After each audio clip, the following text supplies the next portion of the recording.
And APB, American Protection Bureau, voted #1 best on Long Island for all your security needs. Call 631-390-9050. That's 631-390-9050. APB.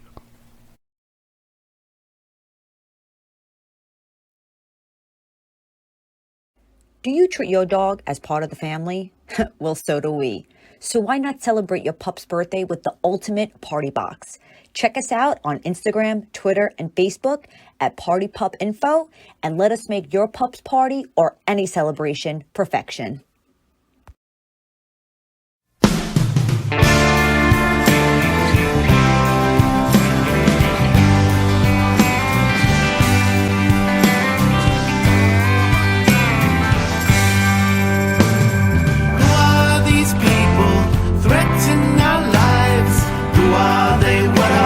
Saying you talk about God like he's yours and not mine, but you are sadly mistaken.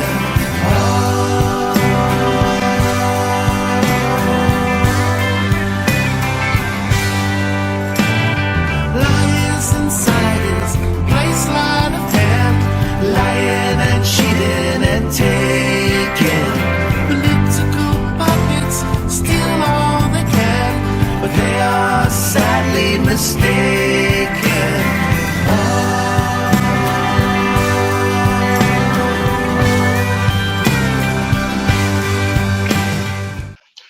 So, ladies and gentlemen, welcome to the episode 2 of the O Spot with your host, Ona Zee Dawes. Continuing off where we left from the conversation last time. We were talking about the adult film industry and the provisions implemented in her era in the 80s of safe precaution, how to go around doing scenes. 80s, 90s. 80s, 90s, early 2000s.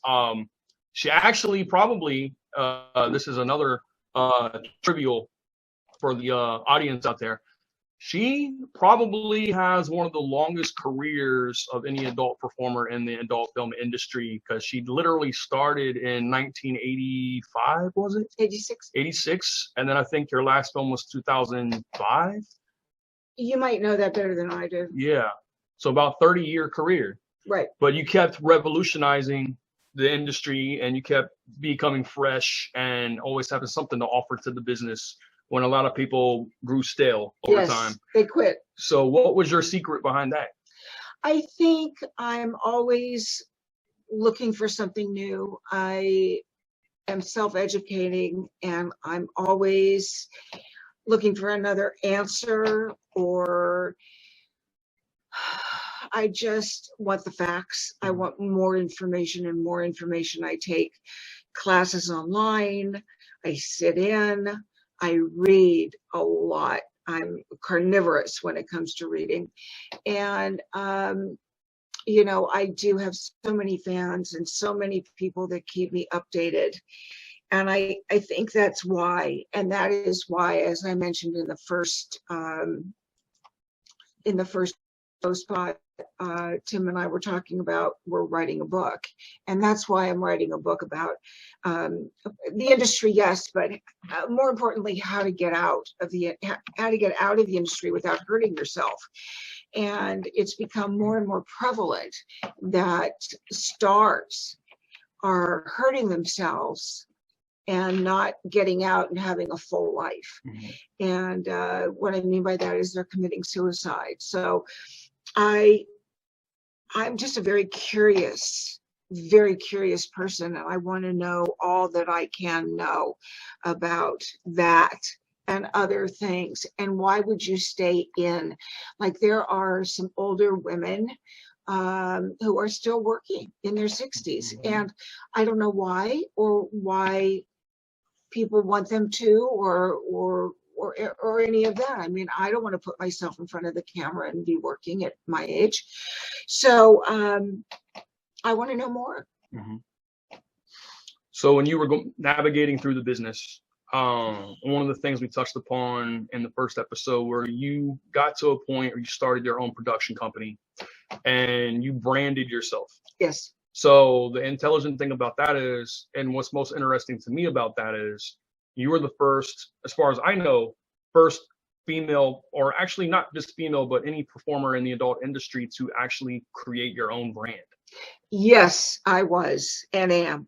I'm the only woman ever to own and operate a worldwide distribution company to this day, and with a library of 300 films. And I think it was really important for me to succeed. I come from a family of very aggressive business people. And this was really important for me, even though it was adult and not being a doctor or a lawyer or something, to succeed in my field and be the first and the best that I could be. I'm not saying that I am, or that someone like Stevie Hirsch at Vivid wasn't or isn't the best or whatever. I'm saying that it was important for me to be the best I could be. And, you know, that's where it was at. And I did have my own moniker. I wanted to be Ona Zee Pictures, Ona Zee Productions, and have people know me for that. And they do. And people, you know, I could walk down the street and people are shouting, Ona Zee, I love you. And, you know, this is 35 years later, and it's great. It's fun. And I could be with my husband and he's like, she's right here. So I definitely made the impact I wanted to make. So when you were doing films back with other producers in the beginning stage of the adult film industry, what were some of your experiences like? Did you have gross back-end deals? You were supposed to make a gross percentage off of certain films and then you weren't paid on the back end, or? No one gets paid on the back end. Okay. Now, in regular films, yes, I've done several of those, and we get paid a percentage. You get your salary.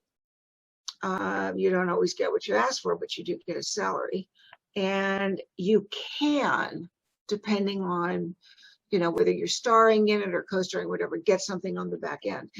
It has been my entire experience in 35 years that no one gets paid a commission or a gross amount of money.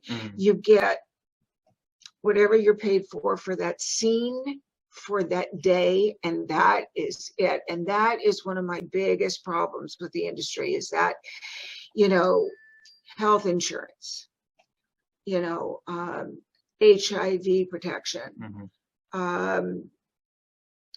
just the money you get for that scene, when that scene is going to be reproduced hundreds of times within that company that you're working for in hundreds of other films. And that's not fair. You should get a percentage every time that scene is reproduced in another movie.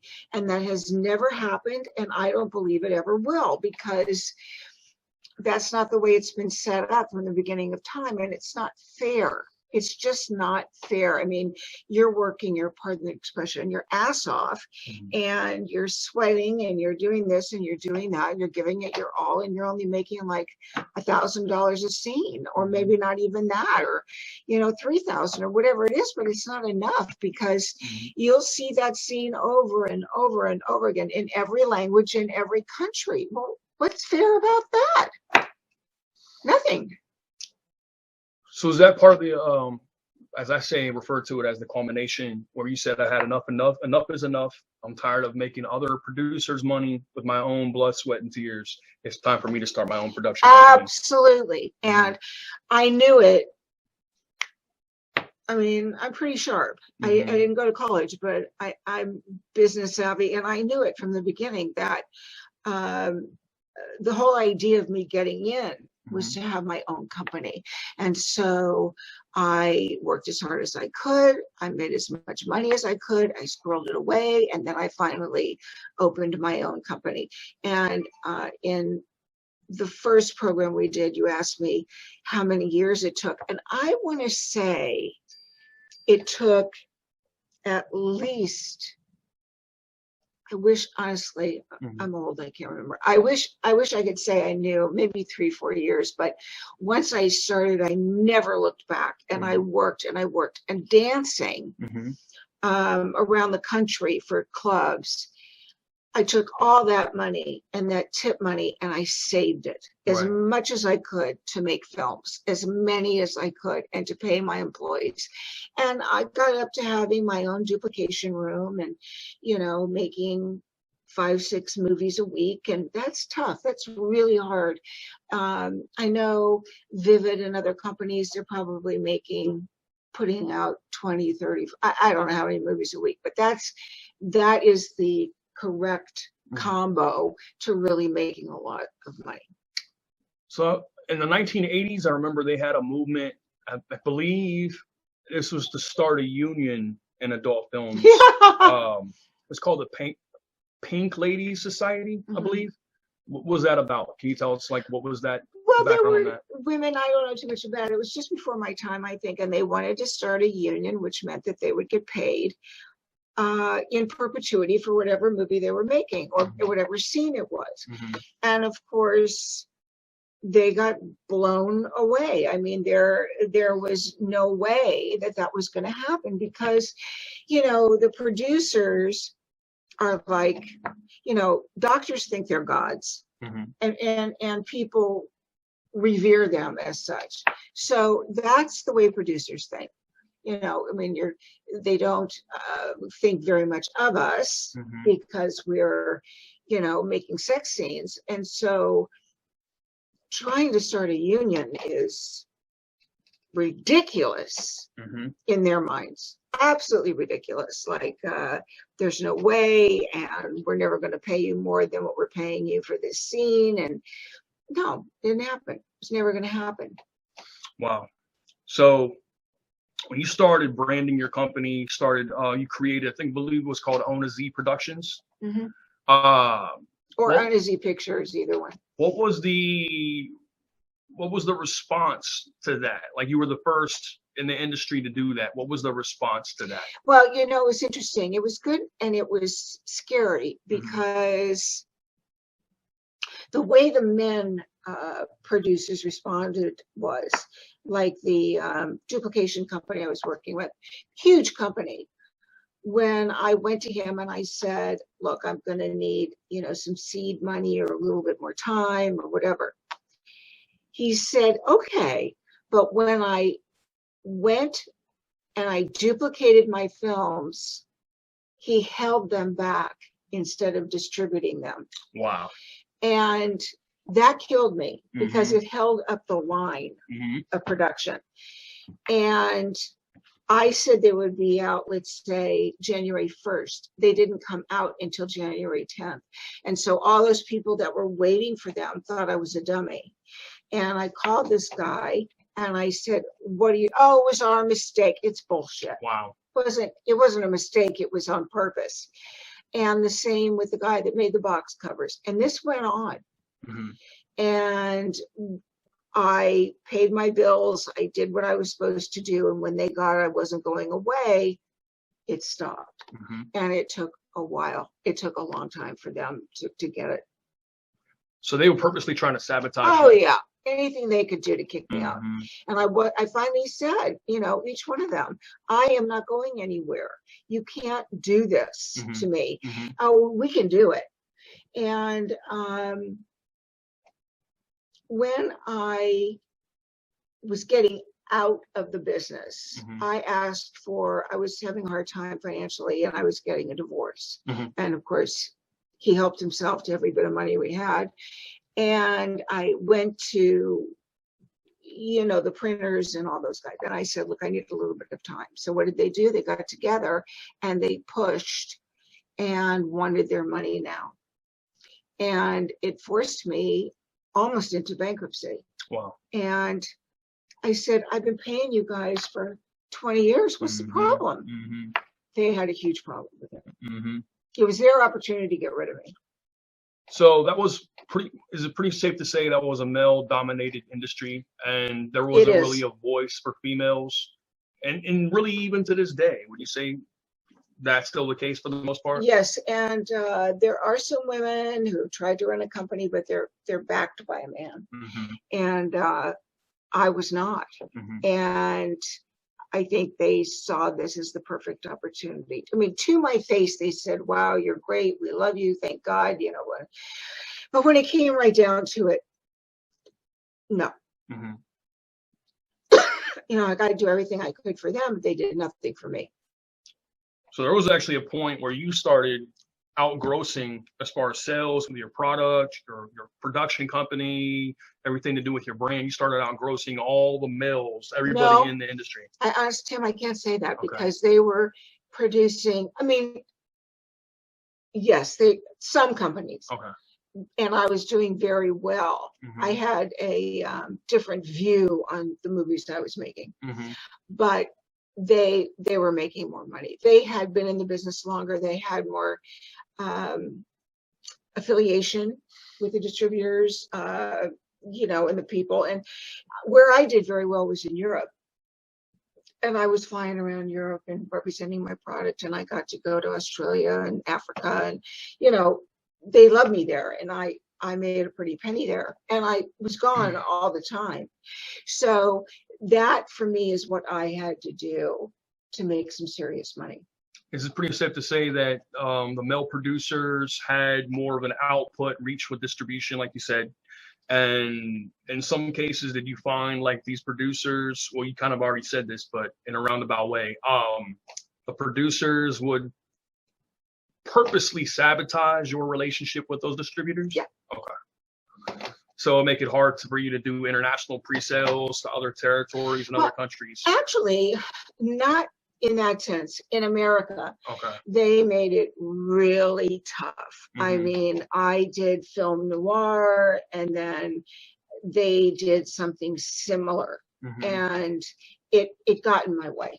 And I made the best bondage series of all time, Learning the Ropes.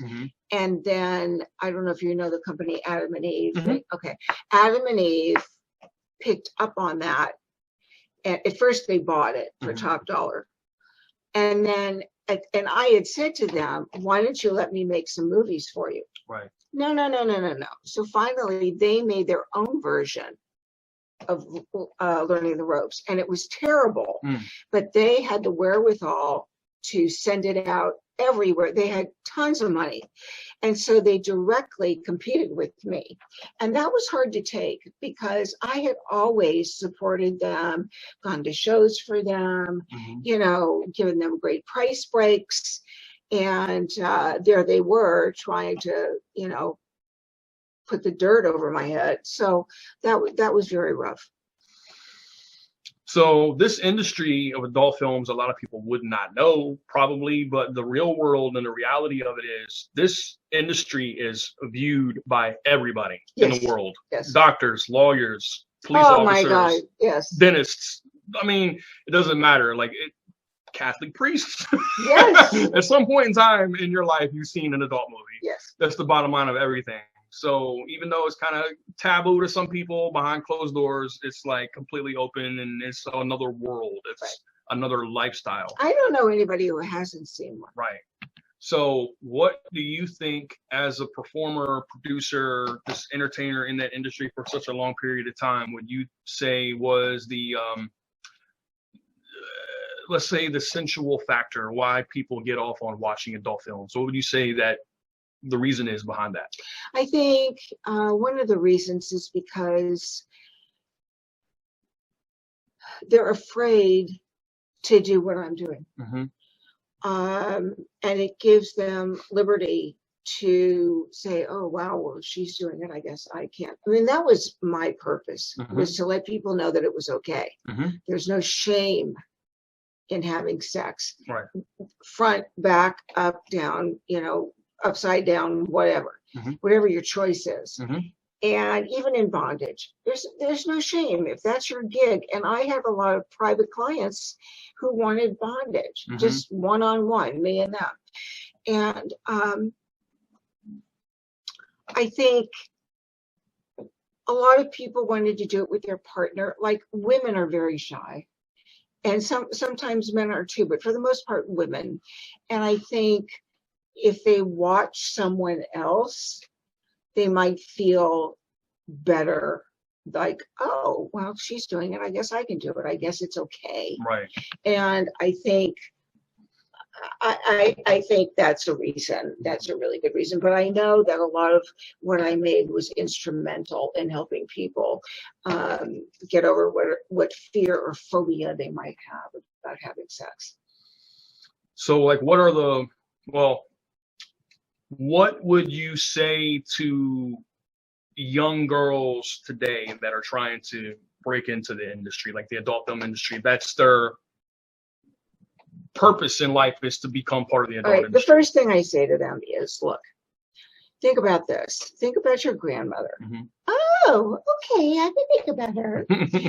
And you're 18, 19, 20 years old. So what would your grandmother say, you know, if she saw that? Oh, no, I can't even imagine it.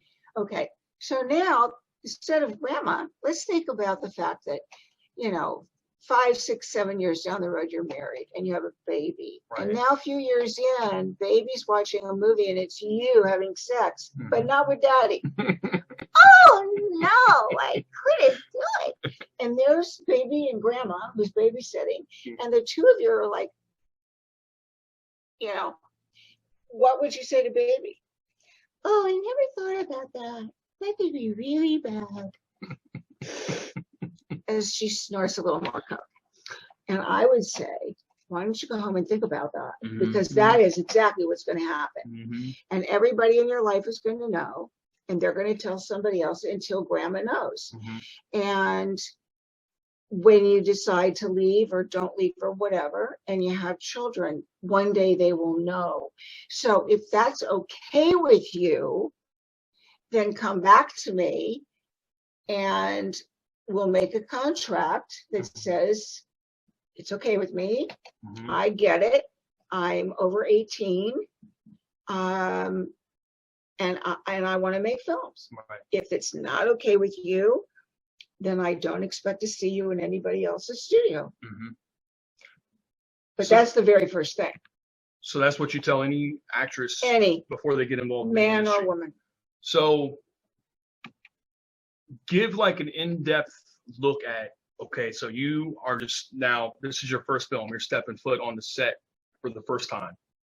What was that experience like? Did you know what was expected of you before you went into the set? It was scary, Tim. Okay. It was so scary. I was 33 or whatever I was, and it was still scary. There were all these people all over the place running around. Keisha had roller skates on, and she was like, so I'm listening to this, and the crew was like, come on, let's get it together. Oh no, get over here.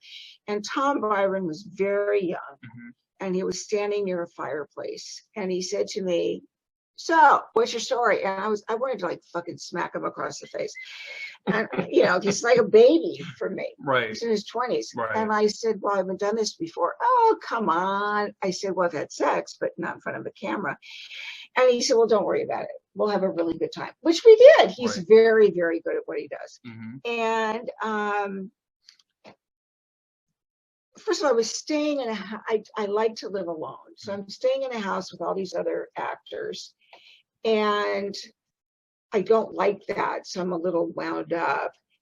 And I'm not sure what to think. I'm not sure what to say or do or whatever. So I have lines to speak. So I'm relying on my acting ability to push me through. Right. So I'm like, okay, let's do some acting. So we do. And my heart's like pounding in your chest. Yeah. So eventually we get to the sex part, and you know what? I thought about this for years. I just kind of switch off, and I go into this Ona Zee person. I'm no longer Ona, I'm Ona Zee now. And it has, held me stalwart throughout my entire career. And one of the issues I had when I wanted to transition out was that I couldn't turn it off. Okay. I could not turn it off. And I had to figure out, how am I going to do that now? Because I think I mentioned to you when we were having lunch that, it's more than just the sex. It's the money you make. You buy your own jewelry, you buy makeup, you buy clothes, you buy a house, you buy this and that. And so you don't want to turn it off.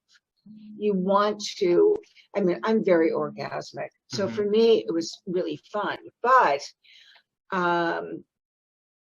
it's hard. Once you turn it on, it's hard to turn it off. And the longer you do it, the more you become that actor and not your person. Got you. So was that process to transition out of yourself into Ona Zee, was that a difficult transitional process? It wasn't difficult. It was hard to come back. Okay. And that is what my husband at the time saw. He said, it's really hard for you to come back now. I think you need to go to therapy. And I did. And it did help me to come back. And I had been, you know, because I had been incested, as I said, I felt so good about myself that I could get money for sex instead of having somebody pawing at me and, you know, when I was a teenager, having sex with me for nothing. And that was a horrible experience. So I felt like redemption. Right. So when you say you had a hard time turning it off, you were basically Ona Zee on the set and off set. I was. And Okay. and it didn't really, it didn't hurt me. It didn't help me. It didn't really do anything, but I became hard. People were trying to, you know, screw me over. They didn't, you know, when you're in the business, it is like any other business. People don't want to pay you. But in the adult film industry, they really don't want to pay you. So one company in particular back east, they would run their bill for a year and it could be $100,000. Okay. And then when they got ready to pay you, they'd say, okay, I'll take 20%. And I'll pay you. And I'm like, no way. Wow. You know, I've been paying my phone bill, my people, whatever, and now you're going to take frickin' 20% off and pay me? No. And that's when I met my husband, because he was coming to interview for a CFO position. And I was screaming. And he had a friend who brought him in, and he turned around and he said to him, I don't know if this is for me. And he said, no, you have to understand. It's impossible to get paid. Wow. Nobody wants to pay her or anybody else. And it took very heavy measures to get paid. So what would you have to do to go through the process of being paid? Well, I eventually had to hire some people. And, you know, in one instance, I had a huge fish head. I cut it off and put it in this guy's lawn. Okay. With a note. This is just a warning. And then when, you know, he told everybody what I did, and then, you know, he said, who do you think you are? And I said, I don't think I'm anybody. I want to get paid. You owe me $75,000. So when he didn't pay me, those same guys went into his office and threw his television through the glass window. I said, I think I might get paid now. He said, okay, I'm going to pay you. One guy I took to court. And the judge said, all right, law and order, we get it. He said, no, you don't get it because you get paid every month, but I don't. Wow. So, yeah, it was very difficult. And then this other guy from the East owed me over $100,000. And I don't remember what he paid me, but I know he finally did. But once my husband took over as CFO, it got easier. Then I didn't have to do it. But still, you know, they don't want to pay you. They want the product, but they don't want to pay you. And they feel they can get away without paying you. And there's no repercussions or consequences for their actions of not paying you. Right. Wow. So that had to have been a very, at times, a really cutthroat business. Oh, beginning to end. And a lot of times, you know, I remember I was with one of my girlfriends, and we were doing a movie, and we were, you know, like in the mountains or something, and in walks the producer with a couple of guys who probably have invested in the movie. They'll never see their money either. And the producer calls over me and my girlfriend and says, do these guys. Wow. I looked at him and I said, I'm not a prostitute, I'm an entertainer. He said, I don't give a shit what you are, you'll do it because I said so. I said, no, it won't. And my girlfriend said, I'm not doing this. And we walked away. But that is constant. And that was from a producer asking you to do that. So the producer, in some of the producers' minds, you are their property while on set and while off set. Wow, that's just crazy. So I said to him, look, I'm already having sex for a living. Mm-hmm. I'm an entertainer. I'm a sex performer. I'm not your prostitute. Mm-hmm. And he grabs me by the arm and he says, you'll do what I want you to do. And I said, yeah, go fuck yourself. I'm not doing it. Mm-hmm. You want to do it? You do it. Mm-hmm. So a lot of other producers do that. Did a lot of the male, and this might be a sensitive topic, but did a lot of the male producers try to use intimidation factor tactics to try to get you to do what they wanted you to do? Of course. Yeah. So a lot of that went on? Okay. Not just with me, but the other girls too. Mm-hmm. Like, you know, I was already at some point like 36, 37, whatever, and I'd made several films. And so we had the proverbial casting couch, which was so stupid. Mm-hmm. You're already naked. Mm-hmm. So I had on a dress or something, and they called me in and said, get undressed. I said, no. Well, do you want the part? I said, not that bad. I'm already getting undressed for you when I'm having sex. Mm-hmm. And this one guy said, get undressed so you won't work anymore. I said, for who? For you? Mm-hmm. So one of my friends came in and she had to do the same thing. And she said, oh, who cares? Just take your clothes off. So I did. And I said, he says, now come sit on my lap. Mm. I got dressed and I walked out. I still made the movie, Mm-hmm. but a lot of people got killed. Wow. A lot. Mm-hmm. And, you know, it's just that intimidation is so rampant and horrible. And I said I'd never be that. And I never was. And that was a big reason why I wanted to have my own company. Mm-hmm. I wanted to show people that you don't have to be that way to make a movie. It's not necessary. Mm-hmm. Because I know, unless you have some body defect that I need to know about, and I've never met you before, Right. It's not, I'm going to see you on camera in a week. Mm-hmm. You know, just tell me, do you have like a mark on your penis or your birthmark or something? If you do, just tell me. Right. I do. Okay, can I see that? Mm-hmm. Okay, I saw it. Great, thanks. Now I know what to expect. Mm-hmm. Mm-hmm. But why do I need to get undressed? Right.